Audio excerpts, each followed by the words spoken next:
Hi hello friends, agri pharmacity students ಚಾನಲ್ಗೆ ಸ್ವಾಗತ ಸುಸ್ವಾಗತ.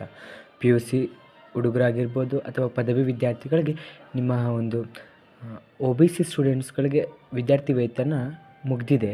ಆದರೆ ಯಾರೆಲ್ಲ ಕಾಯ್ತಿದೆ ಅಂದರೆ ಫಾರ್ಮ್ ಸೈನ್ಸ್ ಆಗಿರ್ಬೋದು, ಮೆಡಿಕಲ್ ಸ್ಟೂಡೆಂಟ್ಸ್ಗಳಾಗಿರ್ಬೋದು, ಆಯುರ್ವೇದಿಕ್ ಅಂದರೆ ಉದಾಹರಣೆಗೆ ಕೆ ಎ ಮೂಲಕ ಯಾರೆಲ್ಲ ಬರ್ತೀರಾ ಅಷ್ಟು ಅಂದರೆ ನಾರ್ಮಲ್ ಪದವಿ ಮತ್ತು ಪಿ ಯು ಸಿ ಬಿಟ್ಟಂಥ ಎಲ್ಲ ಕೋರ್ಸ್ಗಳಿಗೂ ಡೇಟ್ ಎಕ್ಸ್ಟೆಂಡನ್ನು ಮಾಡಿದ್ದಾರೆ. ಎಸ್ ಎಸ್ ಪಿ ಅವರು, ಸ್ಟೇಟ್ ಸ್ಕಾಲರ್ಶಿಪ್ ಪೋರ್ಟಲ್ ಅವರು 31/1/2026 ಅಂದರೆ ಖುಷಿ ವಿಷಯ ಏನಂದರೆ 2026ನ ಮೊದಲನೇ ತಿಂಗಳ ಕೊನೆಯ ದಿನದವರೆಗೂ ನಿಮ್ಗೆ ಅವಕಾಶವನ್ನು ಕೊಟ್ಟಿದ್ದಾರೆ. ಯಾಕಂದರೆ ಸ್ವಲ್ಪ ಕಾಲೇಜಸ್ಗಳಲ್ಲಿ ಐ ಡಿಸ್ ಮತ್ತು ನಿಮಗೆ ಸ್ವಂತ ಯೂನಿವರ್ಸಿಟಿಗಳು ನಿಮ್ಮನ್ನ ಅಪ್ಡೇಟ್ ಮಾಡಿದೆ ಅಂದರೆ ನಿಮ್ಮ ಪ್ರೊಫೈಲ್ನ ಅಪ್ಡೇಟ್ ಮಾಡಿರೋದಿಲ್ಲ.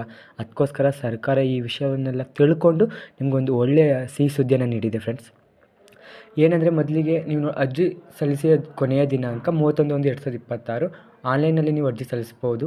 ವೆಬ್ಸೈಟ್ ಬಂದು ಎಸ್ ಎಸ್ ಪಿ ಪೋರ್ಟಲ್ಗೆ ಹೋಗಿ ನೀವು ಲಾಗಿನ್ ಆಗಿ ಏನಾದರೂ ತೊಂದರೆ ಆದಾಗ ಇಲಾಖೆಯ ಸಹಾಯವಾಣಿ ದೂರಸಂಖ್ಯೆಯನ್ನು ಬಳಸ್ಕೋಬೋದು. ಹಾಗೂ ಇದು ರಾಜ್ಯ ವಿದ್ಯಾರ್ಥಿ ವೇತನ ತಂತ್ರಾಂಶದ ಸಹಾಯವಾಣಿ ಇಮೇಲ್ ದೂರವಾಣಿ ಸಂಖ್ಯೆ, ಅಂದರೆ ಇಮೇಲ್ ಮೂಲಕ ಕೂಡ ನೀವು ಮಾಡ್ಬೋದು. ಇದೇ ಥರ ಅಪ್ಡೇಟ್ಸ್ಗಳು ಬೇಕು ಮತ್ತು ಇದೇ ಥರ ನಿಮ್ಮ ಫ್ರೆಂಡ್ಸ್ಗಳಿಗೆ ಶೇರ್ ಮಾಡಿ. ಯಾಕಂದರೆ ಎಷ್ಟೋ ಜನ ಮರ್ತಿರ್ತಾರೆ, ಅಯ್ಯೋ ಮುಗ್ದೋಯ್ತು ಅಂದ್ಕೊಂಡು ಹಾಕೋದೇ ಬಿಟ್ಟಿರ್ತಾರೆ. ಬಟ್ ಬಿಡಬೇಡಿ, ಇದು ನಿಮ್ಮ ಸ್ಕಾಲರ್ಶಿಪ್ ಅಂತ ತಿಳಿಸ್ತಾ ಇದೇ ಥರ ಅಪ್ಡೇಟ್ಸ್ಗಳು ಬೇಕಂದರೆ ನಮ್ಮ ಚಾನಲ್ನ ಸಬ್ಸ್ಕ್ರೈಬ್ ಮಾಡ್ಕೊಳ್ಳಿ, ಲೈಕ್ ಮಾಡಿ, ಶೇರ್ ಮಾಡಿ. Thank you friends.